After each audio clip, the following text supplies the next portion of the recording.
Mrs. Bennett is absent. Mrs. Eckert? Here. Mr. Franco is absent. Mrs. Goebel? Here. Dr. Osherick? Here. Dr. Pavola? Here. Mr. Burke is absent. Mr. Farr? Here. And Mrs. Arnold? Here. All right, so we'll start the meeting with public comments on the agenda item, which is the cafeteria RFP discussion and recommendation. Would anyone like to come for public comment?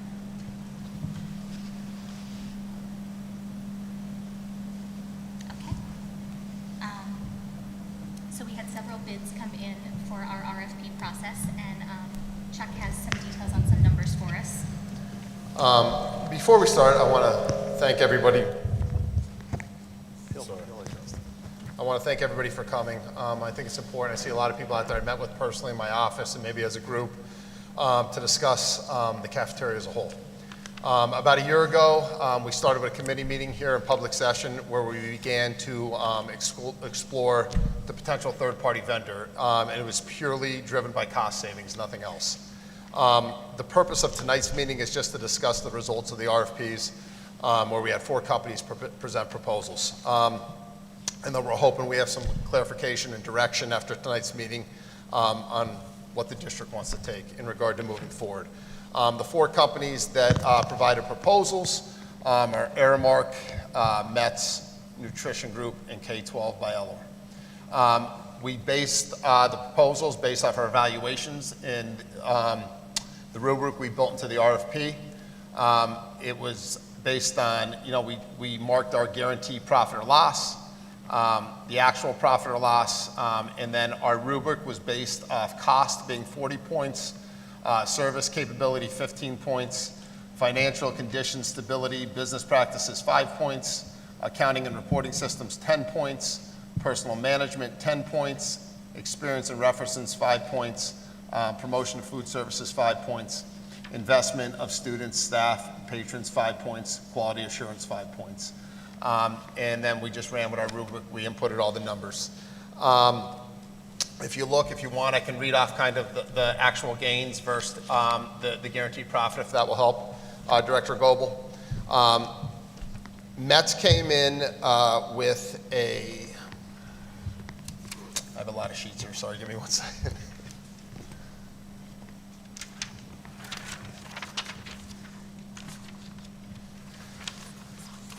So all 4 companies came in with a guarantee.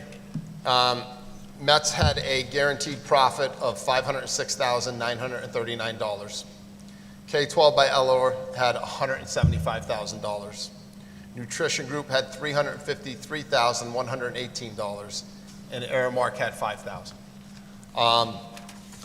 So all companies came with a guaranteed profit. You saw the numbers. Breaking down some of the numbers, they're all a little different. The top 2, Nutrition Group and Metz, fringe benefits totals were offered by both companies. Guaranteed profit, it's important to know. Guaranteed profit can change annually. If we go with the company, a third-party vendor, they're with us for 5 years. At any point, we can go back to RFP if we're not happy with next year's or the annual numbers after that. Labor totals were similar, fringe totals were similar.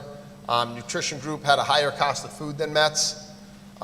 Expenses for the companies were capped at a threshold. So if they wanted to go above it the next year, there has to be reasonable cause to go above that. So it's important to note that. Nutrition Group, breaking it down, had higher admin fees, taking a higher cut of the profit. The top 2, again, Metz is taking less than Nutrition Group. They're very similar in actual gain, but Metz had a higher guaranteed profit. So that's kind of the important things you want to note. The CR3s are packed with information, which were sent out, obviously, a couple weeks ago, but they're kind of numbers. I mean, if you want to open it up to discussion amongst the board. Right. So group discussion for the board. Any question, comment? Paul, did you have a question or a comment? No, I mean, it was a very thorough process. And, I'm thrilled with the crowd that we have here today, quite honestly. And I see a lot of familiar faces, as Dr. Supran mentioned. But I think that, what we need to make sure is we need to make sure that we also do right by our employees. You know, it's a situation where it's getting very expensive for the district to be in the food service business. I mean, the cost of food alone is almost pricing us out. And the RFP guaranteed that employment opportunities for every person. It guaranteed wage protection for every person. And, you know, we did share, in executive, I did share some concerns that I had heard from our staff and from the association about how to move forward. So we'll be taking that up at some point. I'm happy Mr. Doherty said that. Like, I just want to recap, like wage protection, fringe benefits, they're in there. And some of the people I met with that I see out there today, there are conversations we had, and I told them they would be included, and they are included. So it's important that that's noted. So I wasn't involved in the committee meetings, but from what I learned, locally, there are several districts around us that have used these companies before, and we've gotten good feedback. No pun intended, but. Yeah, so when we started this process, we wanted to get out there and see schools that were using a third-party vendor. We went to Elk Lake had Mets. We went to Lackawanna Trail, they had nutrition group. So we did bounce around. I did talk to people in our local, like Pasbo chapters, like Dallas has Mets. You know, so we did talk to a lot of districts, and they spoke highly with the third-party vendors they had. But the schools surrounding us are out to third-party vendors. So I have a question on the matrix, what'd you call this? Rubric. Yeah, the rubric, I'm Yeah. sorry, matrix, I'm like, that's not the right word, the rubric, the school word for this. So all the numbers are very similar for everything except for, so personnel management, what were you looking at, or what were we looking at there? So we looked at the fringe benefits. Okay. Between salary, healthcare, different things like those. We added them up. So the maximum amount of points we can get with the personal management, the highest was Airmark, that set the threshold. Then we did some division, we took percentages, and we took percentages out of that 10, which each company got compared to the highest benchmark threshold. So But that, it was based on cost, not, or were the benefits different? yes, cost, total, Cost, correct, oh, numbers, okay. yeah, 100%. So, and then the other question, like, I'm looking at one of these, I'm looking at Metz's here. This is like, is this these are people? If it's And like what they use FSW, today? yes, I couldn't use names, so if you say No, that's fine. SFW I was 1 or trying to 2, figure out. So 3, like yeah. okay, so basically what they said is they're like, this person who's using all these things is this, and that's how you read it? Okay. Correct, yeah. Gotcha. Yeah, and they kind of went off like our employees, how many hours they're currently working, do they qualify for health care, and then they, Gotcha. And then the cost was based, so the 40 points for cost, how did you, so again, there was the highest threshold. Mets had the highest guaranteed profit, and Okay. it was $506,000, that set the 40-point threshold, and then again, we did some division stuff, took percentages of that 506, and then we got a number based off the 40. On your rubric, on the Mets line, why is the actual profit different than the guaranteed profit? So there's two numbers you got to look at. There's guaranteed profit, and then there's actual gain. Actual gain is what they're saying they'll actually make based off our numbers. Okay. So then if, Mets has 506,000, they believe they can increase things. They believe I guess the best way to say it, there's meat on the bone, again, no pun intended, but they can increase participation in meals. They think they can increase the revenue. So that's why they said that guaranteed profit, they believe they can get it higher than the actual gain. do we know, were they able to increase the participation of the other schools that are around here? I'm trying to remember the numbers they gave us for the participation.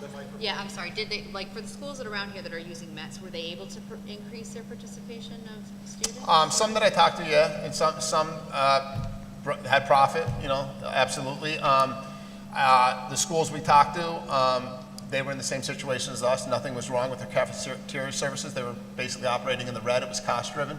Yeah. And when they met the third party vendor, they were no longer in the red. Yep.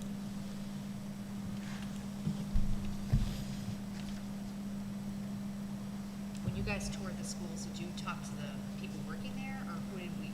So we talked to the people from nutrition group who were representing them. We talked to the workers who were there, and we talked to some of the students that were there as well to ask questions about the cafeteria services. What was like, what were the workers' perspectives and what was the students' perspectives, if you remember?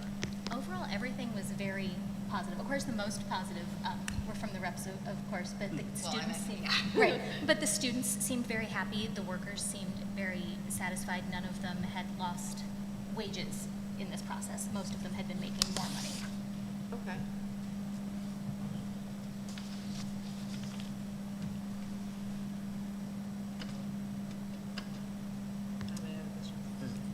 Is there anything else I can answer? I know there's a lot of numbers, right? These Right, a lot of CR3s numbers. are huge.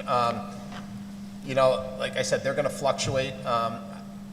The one thing a third-party vendor will allow, well, I guess will do that we can't do is by their size is like bulk purchasing power. They can drive down costs. We get eaten up there. That's like what Mr. Doherty said. Like it's kind of like the prices now are we're incapable of operating anywhere but the red.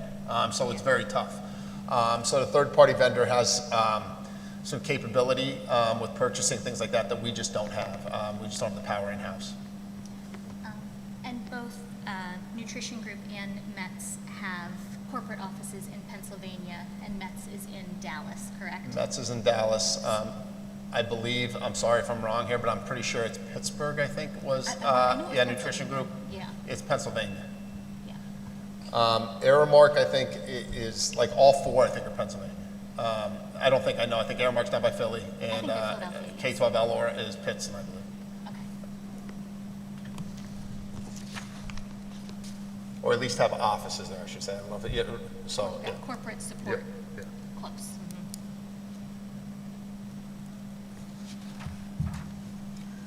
So the other thing I can add to the rubric too also, just, you see those, like a lot are very similar. And the reason why is I sat with my internal team from the business office and the cafeteria and we looked at these numbers. We had 4 very reputable companies. So like, again, you know, experience and references, they all came in great. Like there's nothing to, so it really came down to those 2 pieces that like, with the cost was a huge weighing factor with 40 points of our rubric. And then the personnel management with the fringe benefits and salary. So that's where things kind of fluctuate. Besides for that, like everybody I checked and looked into, like they're solid companies. All right, I have a trick question then. Okay, go ahead. No, it's not really a trick question. If you were one of the staff of the cafeteria, which plan would you want us to pick? Here's the one thing I can tell you. At no point did a salary drop. So I think that's important because wage protection was built in there. Right. So you look at fringe benefits, they're offered. The one thing I can't answer right now is I don't know what the deductible is going to be. I don't know what the copay is going to be. All I know is that the things that we built in to protect those employees in regard to having health care if they qualify and not having less of a wage, all companies, that was offered. So it's very hard for me to say that. If you go off our rubric, I'll be completely transparent, those numbers, it's met based on our rubric. But there's certainly things you have to look at. Nutrition Group, for example, had a higher actual gain. But then Mets had a higher guaranteed profit because they believe there's more room for growth. So they're very similar, but all 4 companies did what was asked in the RFP, and that was wage protections and fringe benefits and job protection. It's there. So to select one without some of those variables, I don't think I can accurately select it. And once we accept a contract, we are only locked in for a year. So if after the 1-year period we are not satisfied with their performance or we're not satisfied with their work in some way, we can go back out to bid. We have the option annually to go back out to RFP. That company is with us for 5 years. Did any of the companies make recommendations or suggestions for changes to facilities? There are recommendations I built into the RFP that they are allowed to recommend up to $100,000 in upgrades to our cafeteria in order to execute their daily routine properly or efficiently. I did say we don't need anybody's money though. We could do that. So they could just recommend it. By no means do we have to do it. So I could certainly look if it's truly needed. We have nice cafeterias. Do I think there's room for upgrades in certain areas? Sure, I do. But they could recommend, and then we could wait till the first year when there's a profit to use that money. Because Yes, the but- profit has to go into the cafeteria anyway, right? Any cash flow that comes in from the cafeteria has to be utilized for the cafeteria. Yep. It's not like we can take that and utilize it for something else. So so the way to think about this is of course, we pay for the service, but then there's a profit that, like, if it's met, there's $500,000 that comes back to the school for the benefit of the cafeteria at the end of the year. Correct, yeah. Anything for cafeteria, tables, chairs, steamers, whatever it may be, like we can utilize that money back into the cafeteria for the kids.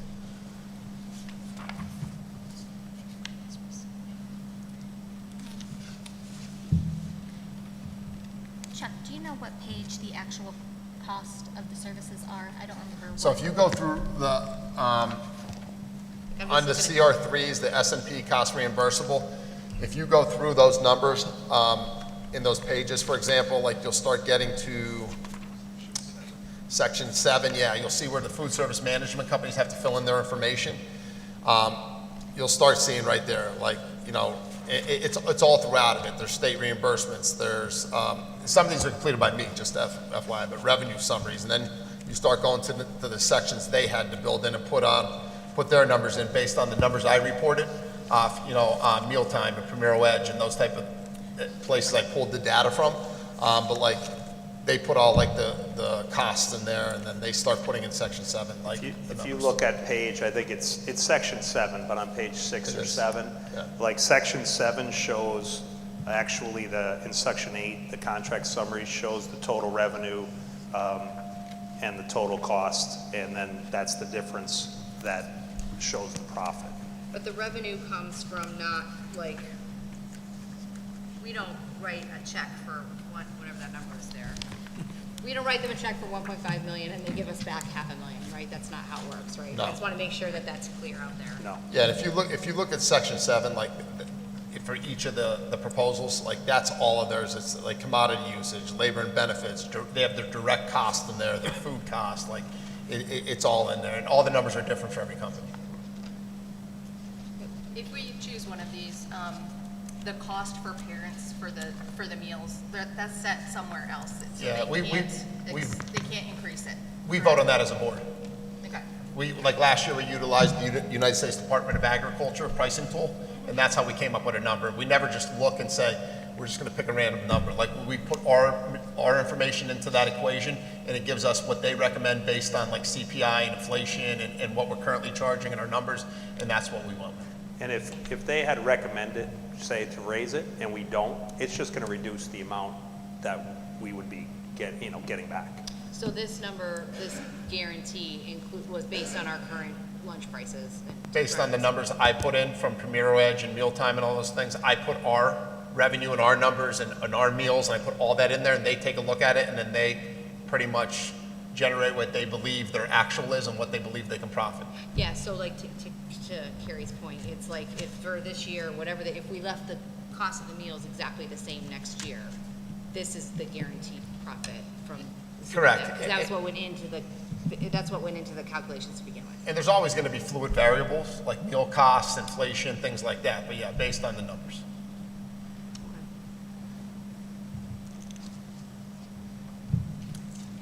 How do any of those numbers change if we end up having full credit? CEP? Yes, If we end up free, yes, thank you. if we end up qualifying so that every student not only gets a free breakfast, but a free lunch. Or is that what you're asking for? Yeah, Well, I mean, I'm pretty confident that in year one, the guarantee is going to be the guarantee. I don't want to speak for the food service companies, but I would think that they would almost prefer that, or they would welcome that, because that's an automatic revenue stream, because you get they're not reimbursed. chasing any money. You're not. Our economically disadvantaged numbers are growing. Yeah, It's significant. Yeah, significantly. It's putting us in a place where CEP, K through 12 is realistic. But we certify that, right? It's not going to be up to the food service company. No, Okay. no. Right, so the numbers for pairs and those numbers are calculated by a school employee. They aren't, those numbers aren't calculated by the food service companies. The company cannot do that. We have to actually do it get that internally. information through direct certification, like that comes to us. Anything with pairs and stuff, that's us.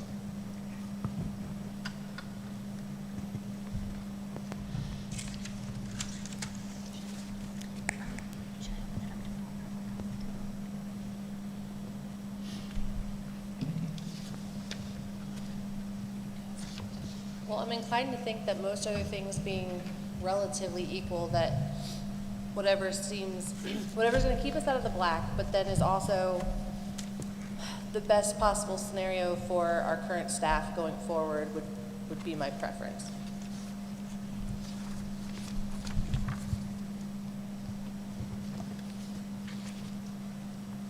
So that's what, I think that, I think we were saying that looks like Mets right, on well, paper. yeah, because they all have the, like, in the benefits pages, they're all, it looked like they were all X the same, but I think what Mr. Supran was saying here, that, Dr. Supran is saying that what we don't know is the cost, right? That was the real Right. issue. Yeah, So they offer all the same benefits that people are expecting, but we don't know, like, what their deductible Correct. cost I can is give you or the whatever. total amount the fringe benefits would cost and things like that, but as far as what a copay would be and a deductible would be, I can't tell you. I don't know. Yep. Now, based on everything that we saw, and based on the rubric assessment, I mean, Mets does come out scoring the highest. But I would think that certainly it's a board that's got to make a decision on this, right? So we'll put it in front of you. We would recommend that if it's Mets, and if not Mets, I think nutrition would be the other one to get consideration. But that's where, as an administration, we're falling with that. Right. Well, and I think I can read these numbers. But for the benefits cost, it's the same, or the benefits was weighted the same for both Mets and nutrition group. It was almost It was identical. the numbers, like I said, they're Right. between nutrition group and Mets, the numbers are very similar in a lot of areas. That guaranteed profit is what Yeah. is a major difference between the two companies. Yeah, between salary and benefits, between nutrition and Mets, there was a difference of $6,000 between the two companies. And they're both offering employment for 23 people, which is the amount of positions we have right now, but we struggle to fill.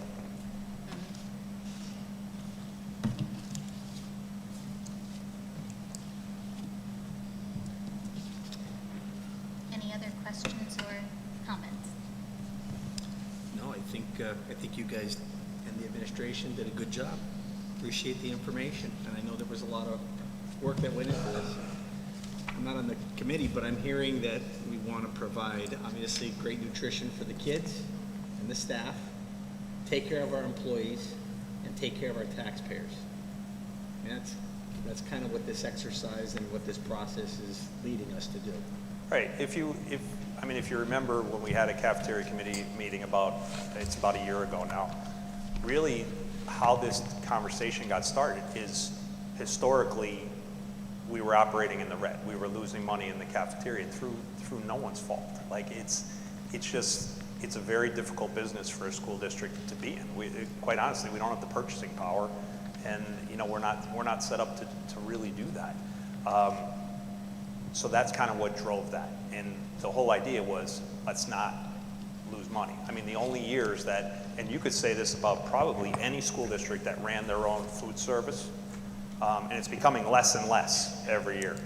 But the only years that really they did not operate in the red was the 1 or 2 years where the federal government during COVID picked up the tab for everything. And that's the same with us. I think the only other year that in recent history that Tunkhannock did not operate in the red was the year after consolidation, I believe. That's correct. Yeah. That's correct. But like this year, we're in the red. Like right now, this budget year, we're in the red. I ran the numbers, I think, at the first cafeteria committee a year ago, and we decided to start this process. From 2015 on, we were in the red every single year except consolidation and COVID relief. So are we looking for A recommendation from the committee? A recommendation, and then, you know, if, and I guess I need a recommendation also then perhaps about our employees and some days they may have. How would you like me to move ahead with that? Because we do have a good number of employees that have some sick days, and certainly this process and this change is potentially happening certainly through no fault of their own. Right, and I think Holly missed that part of when we were discussing concerns that from. I'm aware.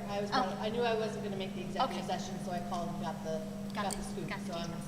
Okay, I just want to make sure you were up to speed. Yeah. So should So- we talk this? Yes, let's talk about the concerns, the sick days. If we do go to a third party, and I don't want to assume that the board is going to move ahead, like that would be not fair of me, because this potentially, we won't vote today. This will be on an agenda to vote on Thursday. Should you make a recommendation, this will be on to vote on Thursday.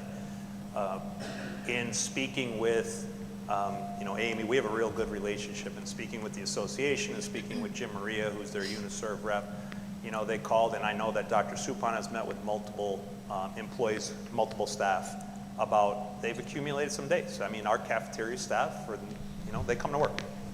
They come to work, and they've accumulated some days. And if we were to pay out those days at their full daily rate, it would be, we would be paying out at the rate of $62,349. Personally, I would recommend that. I think we should do that. I think we should do that for our staff. And I think that we could work with the association, because I would think some of our employees, and I don't want to assume anybody's decision, but I would think that some of the employees have significant dollar amounts here. They may want that rolled into some sort of 403B, or so you know, they don't lose a lot through taxes. I mean, that's, but that's something we can discuss with the association. But I mean, I would ask the board to consider that.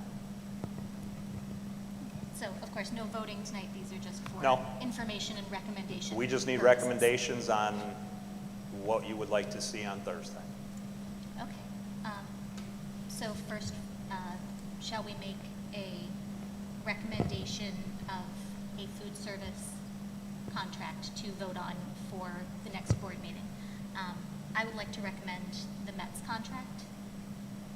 Do we? You guys have to vote on it. Yeah, I was going to say, you're not on the No. committee. So Paula, do you have another recommendation or in favor?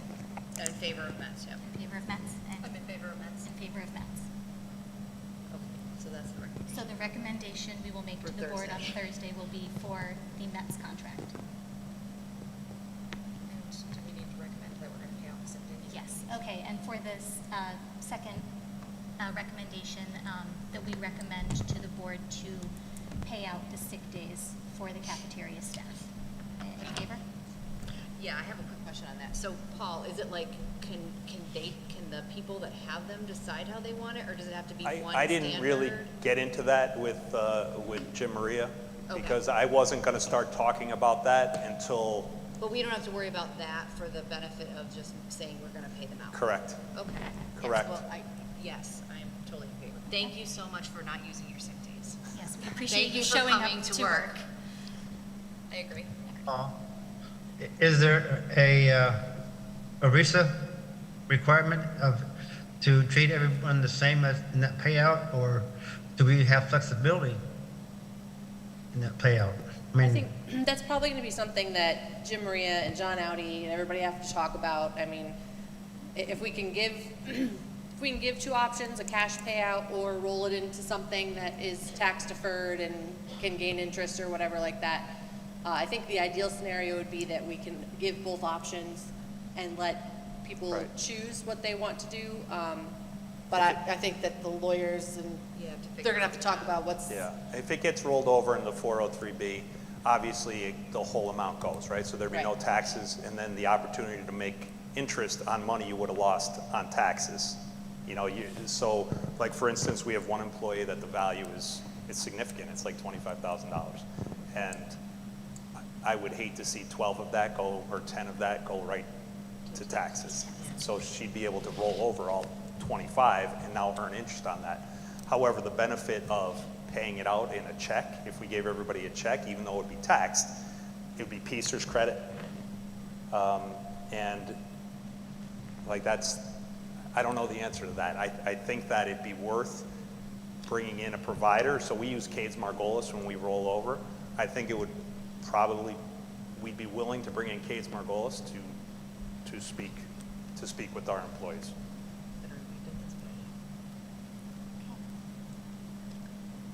All right. Any other comments? So we have the recommendation to the board to pay out, however that works out. with Okay. The recommendation. Okay. I don't believe there's anything else on the agenda for tonight. I moved my papers. Nope. That is all. Okay, so if there's no other discussion, I recommend to adjourn the meeting. You guys